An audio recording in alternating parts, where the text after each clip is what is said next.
Buongiorno cercatori d'oro, io sono Matteo Berto, sono un geologo e sono un cercatore d'oro e in questo breve video voglio parlarvi di quanto oro ho perso probabilmente nella stagione 2020. Dovete sapere infatti che l'Italia, soprattutto il Piemonte, è una regione molto ricca d'oro. Si trova sia lungo i principali fiumi auriferi che solcano la pianura padana, piuttosto che lungo gli effimeri rii che vanno a erodere le Alpi.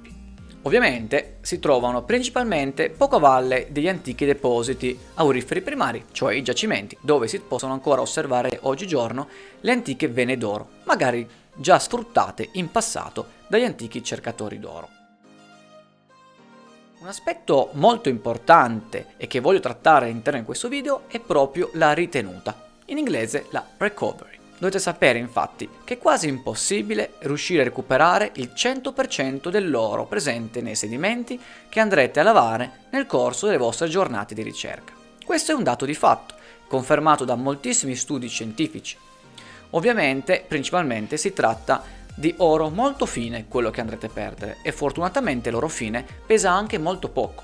Quindi dal punto di vista del peso dell'oro che andrete a perdere nell'arco delle vostre giornate di ricerca c'è una buona notizia, ne state perdendo veramente poco, tanto più che voi siete bravi a utilizzare i vostri strumenti.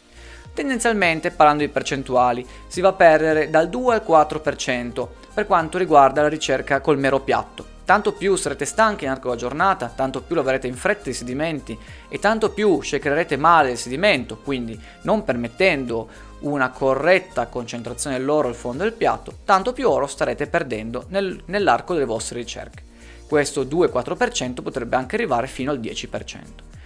Per fare un esempio molto pratico, nel caso in cui voi aveste trovato 10 grammi d'oro, vuol dire che ne avete perso circa 1 grammo, solamente lavando al piatto. Queste sono puramente delle stime e di conseguenza moltissimo dipende dalla vostra tecnica, dalla vostra pazienza e da come utilizzate lo strumento. Una maggiore esperienza ovviamente vi permetterà di perdere meno oro. Tanto più che l'oro che trovate in sedimenti è fine e tanto più avrete probabilità però di perderlo. Un altro aspetto da considerare invece è la recovery della cannetta. La cannetta è uno strumento che mima il corso d'acqua, come l'oro va a concentrarsi tra i ciottoli lungo il greto del fiume, così va a concentrarsi nelle prime trappole accessibili. La cannetta è uno strumento stupendo, nel momento in cui si riesce a piazzare ovviamente con molta dedizione e perseveranza all'interno del contesto fluviale. Vi servirà di solito non molta acqua, ma dovrà possedere la velocità necessaria per far sì che il sedimento che porrete lungo lo strumento venga processato, l'oro presente vada a essere concentrato nelle trappole. Per quanto riguarda la cannetta, la perdita stimata secondo studi scientifici, alcuni dei quali vi lascio anche qua sotto e qualora voi voleste informarvi accuratamente in proposito, si attesta dal 5% al 15%.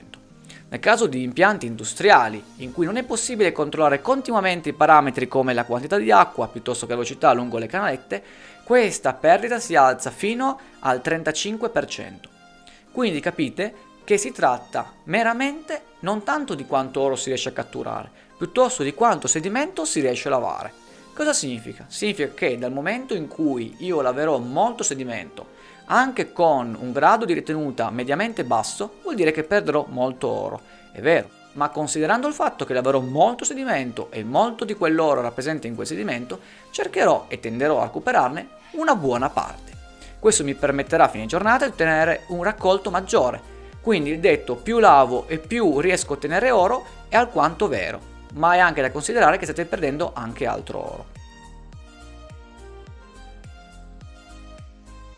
La buona notizia è che il fiume, nel corso delle varie piene successive ai vostri lavaggi, tenderà a riprendere quell'oro e di nuovo riconcentrarlo lungo la curva in cui state lavorando, se quella più a valle. Ovviamente non è detto che sia la prima piena possibile accessibile a spostare quell'oro. Potrebbero averci decenni prima che il fiume riconcentri quell'oro, ma quell'oro che avete perso non è mai del tutto veramente perso e dovremmo noi come amatori essere molto soddisfatti già del raccolto che stiamo formando nell'arco delle nostre giornate. In conclusione, con questo video voglio dirvi che io nel corso della mia stagione aurifera 2020 penso di aver perso anche 1-2 grammi d'oro rispetto piuttosto ai 15-20 grammi, come vedrete, che sono riuscito a ottenere nel corso delle mie ricerche. La quantità non è il mio principale obiettivo nelle mie ricerche, è la ricerca, cioè il cammino grazie al quale riesco ad arrivare a questi ritrovamenti lungo i principali rii montani non rinomati per la ricerca dell'oro, che si trovano principalmente nelle mie aree.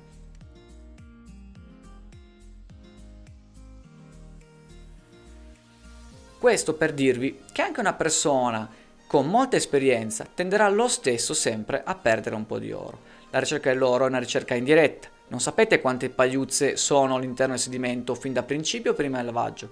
Voi vedete solamente i risultati del vostro lavaggio. Le pagliuzze che perderete di solito non riuscirete a ricavarle, se non con qualche test. Ad esempio lavando il sedimento all'interno di un altro contenitore e rilavandolo a sua volta. Ma comunque non otterrete mai il dato che è fondamentale nelle ricerche, cioè quanto oro state veramente perdendo. Il mio consiglio è quello di fare le cose con calma, di lavare poco sedimento alla volta, di controllare i parametri nel caso in cui state usando una canetta, non utilizzate troppa acqua con alta velocità. Mi raccomando quindi di essere sempre coscienti che qualche pagliuzza d'oro la state comunque perdendo nei vostri lavori e buon divertimento per quanto riguarda la ricerca dell'oro. Io sono Matteo Berto e ci vediamo al prossimo episodio. Ciao cercatori!